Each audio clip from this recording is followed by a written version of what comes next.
So I was listening to AR and Dago tonight, and they were talking about Dylan and Bethany and whether they're, testifying at trial or if they're going to plead the fifth, and just some of the things they want to hear from them. And I'll let you listen to those clips first, and then I am going to give my opinion on that. They're giving their opinions. This isn't a video like debunking or anything like that. This is just me sharing my opinions based on the opinions I heard from some other people about this case. There's no doubt, Dago. They both have to take the stand, and if they plead the fifth, uh, boy, that's a bad look, just all the way across the board.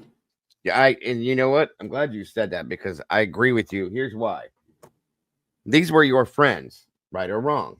They're your roommates, your friends. You had nothing to do with what went on, so vindicate yourself by getting on that stand and explain what happened and explain why you didn't react the way you should have, the way the whole world thinks you should have. And that's my opinion on that. And that's what I would expect them to do. In a sense, a lot of people are like, they don't need to prove anything to anybody.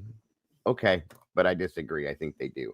I think they need to prove why they didn't do the right thing. Because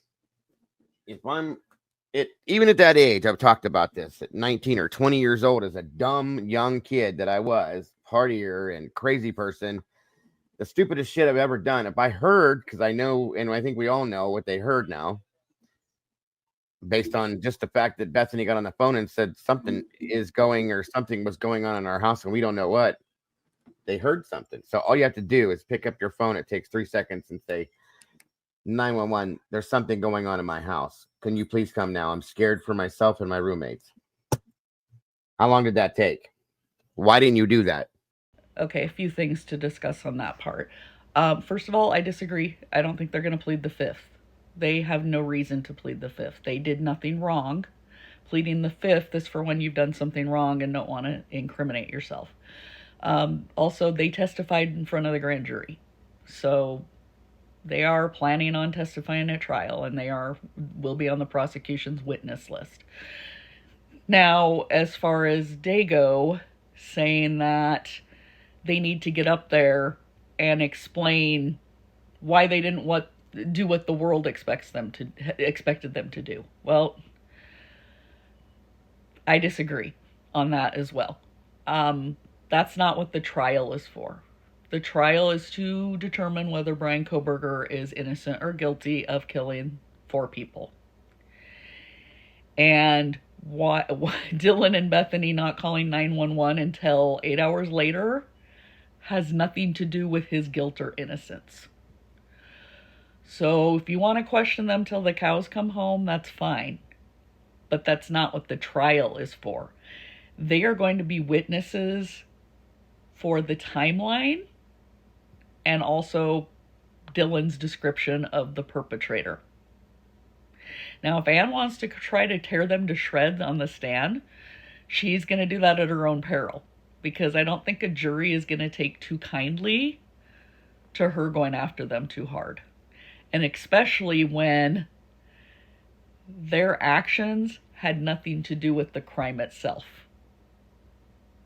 All of their stuff came after the crime, like not calling 911, not trying to call the roommates over and over, calling parents the next day. None of that changes that a man came into the house and killed their 4 roommates. So, no, they don't owe anyone an explanation. Actually, the only people they really owe any explanation to are the families of the roommates. And those girls, I'm sure, have beat themselves up about it every day since. They've got survivor's guilt. And we know they heard things. We know, but they didn't know. Okay, you may have called 911, but you're not them. You're not them. You're not a 19-year-old raised the same way as both of them were raised, or in their shoes. Until you're in their shoes, I say walk a mile in their shoes. So that's good for you that you would have called. But here's the other thing. We have the luxury of hindsight. Okay? We know what happened.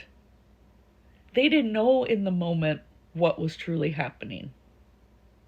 So it's easy for us to sit here and say, oh, yeah, I would have called 911 because my roommates were being killed. But that's because we know the aftermath. They didn't.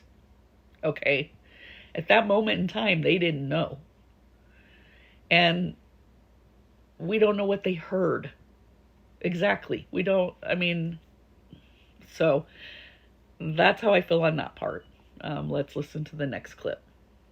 And I do feel as though that these two young ladies should have to explain why playing around on their phones was more important than just making a set. I mean, they could have called 911 and then just went back to playing on their phones. I mean, whatever you got to do. But well, as soon as I started hearing screaming in my home, AR, I'd have picked up the phone and done it right then and there. And who knows, as fast as law enforcement responded, they could have interacted with the suspect and stopped the crime possibly, and maybe possibly saved somebody. But that didn't happen.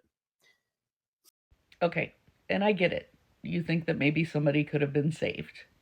But again, it doesn't change the fact that somebody came into the house and stabbed to death their 4 roommates. We can play the could've, would've, should've game all day long. This trial isn't about whether the girl should have called 911 or not. It's about whether Brian Koberger is who killed the 4 or not. And the girls aren't the ones going on trial. And also, as far as the 911 as well, you saw the body cams from the noise complaints. We know the cops harassed the college kids. I mean, it's low-hanging fruit. It's an easy $500 fine to go after college kids for alcohol violations and noise complaints. And could you imagine the harassment that would have ensued? Not just from the cops, but actually fellow college students had you called 911 and then it turned out it had actually been a prank or had been nothing, that everybody was fine. Again, you have to put yourself in their shoes. It's great that you think you know how you would have handled it. I personally have not come out and said how I would have handled it because I don't know. Okay? Again, I have the luxury of hindsight. But if I'm in that moment as a 19-year-old who's living on their own, like not in the sorority house anymore, but in a house with other people without any adult supervision, and I've never experienced anything like that, and I don't know what the noises are that I'm hearing, I don't know if I would have called.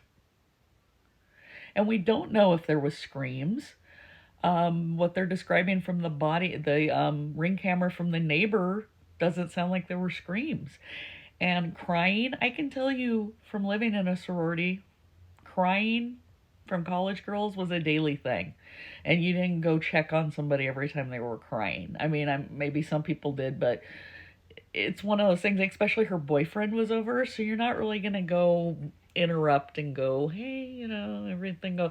I can understand completely why they had that reaction. And I don't think they were playing on their phones. If you look at what they were doing, I think they were still trying to message the roommates and message people. I think they were getting on to all their different social media, still trying to reach the roommates, and then also reaching out to people like Emily and Hunter next door saying, hey, did you hear anything? Did you see anything in the neighborhood? Is there a weird odor in the neighborhood? Because I can tell you at 19 years old, I wouldn't have known that smell was blood or people, that had died. We all have different life experiences, and so we don't all handle things the same way. And this is why I'm giving them grace. And I understand why you guys want to question them. I get it, and I understand your opinion. But I'm just hoping that you're not setting people up, like your viewers, for an expectation that at trial you're going to get an explanation out of the girls. Because they're not the ones that are going to be on trial. They are there to be witnesses for the prosecution for the time frame, and Dylan for the description of the perp. And I think Anne's going to have to tread lightly because their actions really have nothing to do with his guilt or innocence. So I just don't want people getting their expectations up that they're going to hear from these girls all of a sudden why they didn't call 911 or why this or why that. We may, but they don't owe it to anybody at the trial. They don't. They're there for the timeline and the perpetrator description. So, and that's just how I feel. And I completely understand your opinions. I respect your opinions, but I'm just saying walk a mile in their shoes, because you were never a 19-year-old girl